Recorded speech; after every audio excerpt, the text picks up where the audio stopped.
ఐక్యుల దేవుడికి స్తోత్రం. హల్లెలూయా. ప్రియమైన సహదీ సహోదరులారా, దేవుడి కృప మీకు అందరికీ తోడేను కాక. యేసుక్రీస్తు సహవాసం సభ్యులందరికీ నా హృదయపూర్వకమైన వందనాలు తెలియజేస్తున్నాను. మా ఛానల్ చూస్తున్న అందరూ కూడా ఒక లైక్ వల్ల 10 మందికి ఉపకారం పనిచేస్తుంది, ఒక సబ్స్క్రైబ్ వల్ల 10 మందికి సహకారం నడిపిస్తుంది. దేవుడి మాటలు వినాలి, దేవుడి ఆలోచన నడుచుకోవాలి. దేవుడి మాటలు వింటేనే మన జ్ఞానం పొందుకుంటాం. దేవుడి మాటలు వినలేది మన జ్ఞానము ఆలోచన రాదు, మూర్ఘం వస్తుంది. మూర్ఘులు ఏం చేస్తారండి? వాళ్ళకి తెలియదు. జ్ఞానం నేర్పించాలి, సత్యైన మాటలు వినాలి. పరిశుద్ధ బైబిల్ ప్రకారముగా పరిశుద్ధాత్మ దేవుడు ఇంద్రును పెరుగును పెట్టి ఆయన ప్రేమించే విధానమునకు జ్ఞానం పెట్టి ఈ వాక్యములు చూస్తుంటే సామెతల గ్రంథములను కొన్ని రాయబడి ప్రకారముగా ఇందులో మాట ఉందండి. సామెతలు 10:13 వెళ్తే గర్వం వలన జగటమే పుట్టును. చాలామంది కూడా జీవితాల్లో గర్వం వస్తుంది. ఆ గర్వం వల్ల ఏం చేస్తుందండి? జగటక పుడుతుంది. గర్వం మాడండి, ఆగ్రహం విడిచిపెట్టండి. దేవుడి మాటలు విన్నాక జ్ఞాన ఉపదేశములుగా నడిపించుకోవాలి. ఇక్కడ ఏముందండి? ఆలోచనకు వినిన వారు జ్ఞానం కలుగుతుంట. ఈ రోజున ఆలోచనతో నడవాలి.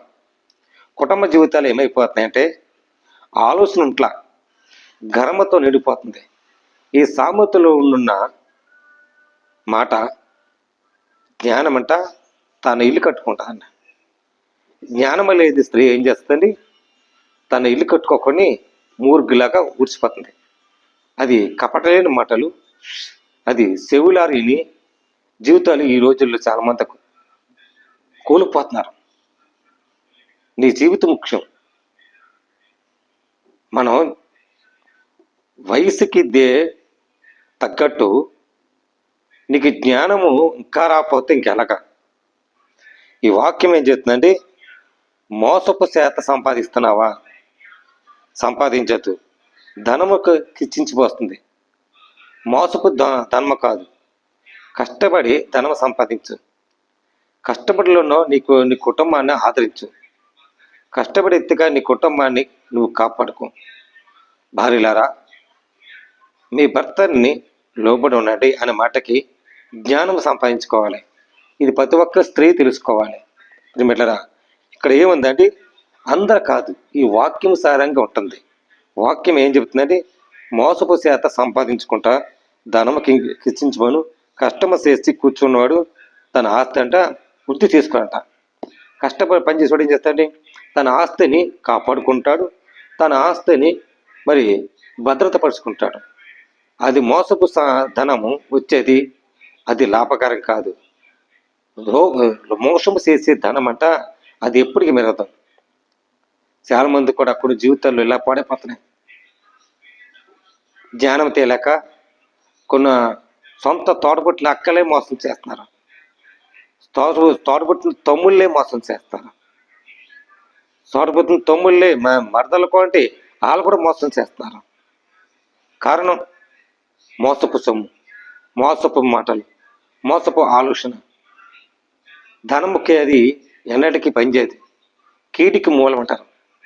నువ్వు కష్టపడి సంపాదించు, ఉడిసి ధనం సంపాదించు, కష్టపడి వ్యక్తిగా ఉండు. అప్పుడు నీకు బిడ్డలు ఆశ్రయించబడతాడు. జ్ఞానంతో సంపాదించాలట. జ్ఞానం మోసము కాదు, ఇక్కడ ఉందండి. చాలా జాగ్రత్తగా ఉండాలి. కోరిక ఫలమునకు కాకున్నట్ల చేత హృదయం అంట నూర్చుకుంటుందండి. కోరికని హృదయం నూర్చుకున్నవాడు హృదయం అంట తన కాచుకుంటాడు. వాళ్ళకు సిద్ధము కనుక నోవాంచములకు జీవవృక్షములు. ప్రియమైన సహోదరి సోదరులారా, మా ఈ విషయం మనం తెలుసుకోవాలి. ఆలోచనకర్త దేవుడు. డబ్బు ఎప్పటికీ ప్రతి అవసరానికి ఉంటుంది మనిషికి. అది ఎంతవరకు అంటే అంతవరకు ఉండాలి. మన సొంత అక్కయ్య కాదా, బావ లేరు కాదా అని నువ్వు దూపుడు సొమ్ములుగా దోహం చేస్తే సహోదరుడా, ఏదో రోజున అది శిక్ష తప్పదు. సొంత అక్కని, సొంత పిల్లలని చెడగొట్టు ప్రయత్నం చేయకు. చేస్తే రేపొద్దున నీ బిడ్డలకు కూడా అదే శిక్ష, రేపు ఎదుటి వాళ్ళకి దేవుడికి కూడా శిక్ష పెడతాడు రాపోతుంది. ధనము చూసి మోసపోకు. ఆ దగ్గర ధనం ఉంది కదా అని, బావ దగ్గర ధనం ఉంది, అన్నయ్య దగ్గర ధనం ఉంది, తమ్ముడి దగ్గర ధనం ఉందని దోపిడీ చేస్తే ఏదో రోజున తీర్పు ఉంది. ఆ తీర్పు శిక్ష వచ్చినప్పుడే అప్పుడు దేవుడికి నువ్వు జ్ఞాపం చేసుకుంటావు. అప్పుడు దేవుడి జ్ఞాపం అవుతాడు నీకు. ప్రియమైన సహోదరులారా, ధనం ఎప్పటికి రాదు. ఇక్కడ ఉందండి, నువ్వు నిజంగానే కష్టపడి వెతికైతే, కష్టపడి జ్ఞానం అయితే తన జ్ఞానం ఎలా కాపాడుకుంటుందండి. చూడండి, ఇక్కడ ఉందండి, భక్తిహీనులకు దీపమును ఆరుపోవును, ఇక్కడ నీతిమంతులకు వెలుగు త్యాజ్యులను. జ్ఞానవంతురాలు తన ఇల్లు కట్టుకుంటుందట, మూర్ఖురాలు తన చేతులను ఇల్లు నూచుకును. యథార్థన ప్రవర్తన కావాలి, యెహోవా యందు భయభక్తి కానుకోవాలి, ఆయన కొనియాడబడాలి. ఆయన ఆలోచనకర్తగా నీకోసం నా కోసం ఆయన యథార్థములను గుడారములకు వర్తించలేదా? నీకోసం నా కోసం సంతోషించి ఆయన అంజులుగా నువ్వు ఏ స్థితిలో పడిపోయావో మరి విశ్వాసాలకు మార్చి తీసుకురాలదా? ప్రియమైన బిడ్డలారా, తన నీ హృదయం అంట నవ్వుల హృదయంలాగా నడిపించే జ్ఞానము కావాలి. ప్రభు కోరుకుంటున్నాడు. జ్ఞానము కలుగునంట భయపడతారంట, కీడు చేయడంట. జ్ఞానము లేనిది ఆడది, జ్ఞానము లేనిది పురుషుడు ఏం చేస్తారండి? మూర్ఖులాగా అయిపోతున్నారు. వాక్యం సార్ నడవండి. ఈ వాక్యము దేవుడు మాట్లాడింది అంటే జ్ఞానము లేని వారికి మూఢత్వమును సాధ్యము అని ఉంది. చూడండి, భక్తిహీనులకు నీతిమంతులకు తలుపునెత్తకు వంగుతారట. అలాగే దరిద్రులకు తన పొరుగు వారికి అహస్యుడు. ఆశ్చర్యవంతులు తన ప్రేమించిన వారికి అనేకులు ఉంటున్నారు. పొరుగు వారికి తిరస్కరించిన వాడు పాపమును చేయనివాడు. పొరుగు వారు ఏం చేస్తారంటే తిరస్కరించడం, మన ఇంటికి తప్పుకుంటాడు, మన ఇంటికి ఆలోచించడం. అలాగే పాపము చేయలేవాడు తిరస్కరించడం.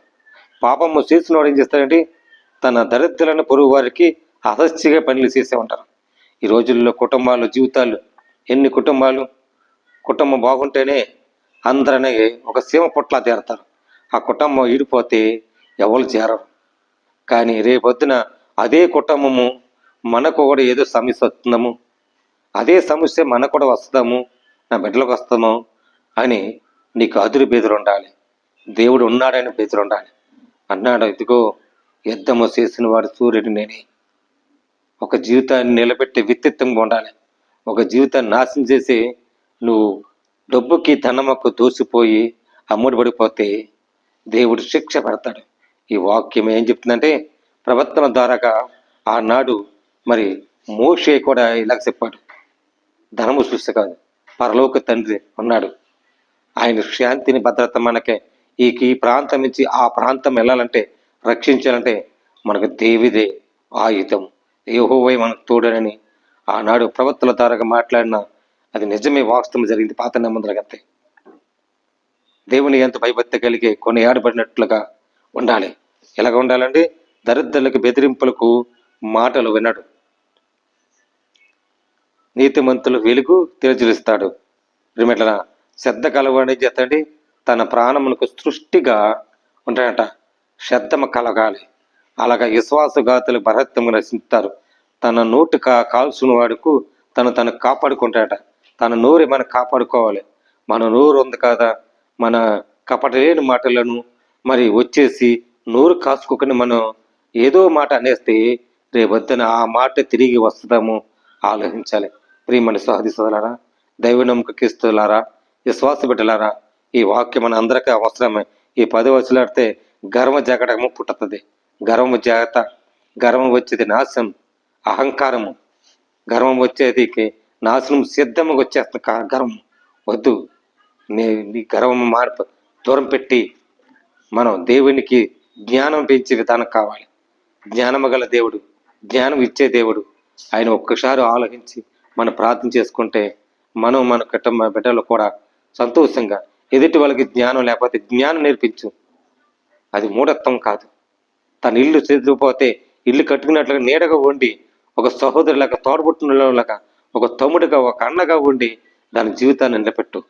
అప్పుడే నువ్వు జ్ఞానం ఉపదేశముగా తను కాపాడుకుంటావు. పొరుగు వారికి ప్రేమించినట్లు నిన్ను కూడా నేను ప్రేమించాను కాదన్నట్టు దేవుడు. ఈ విషయం తెలుసుకోవాలని ప్రభు పేరట మీరు అందరికీ వందనాలు తెలియజేస్తున్నాను. దేవుడి మాటలు దీవించి ఆశ్రయించను గాక. ఆమేన్. ప్రార్థన చేద్దాం. ప్రేమగల తండ్రి, కృపగల దేవానికి స్తోత్రాలు. దయగల తండ్రి, ఈ వాక్యంతో మాకు ఇచ్చిన వందనాలు. నీ కృపతో వద్దలించి నడిపించు, స్వరమ తెచ్చండి, నీ సాక్ష్యం రేపెట్టుకో ప్రభా. నాయన అనేక బిడ్డల ప్రభా, జ్ఞానం ఎలా ఉండాలో మాకు తెలియదు ప్రభా. మాకు ఎలా సంపాదించుకోవాలో మాకు నేర్పించిన వందలాలు తండ్రి ప్రభా.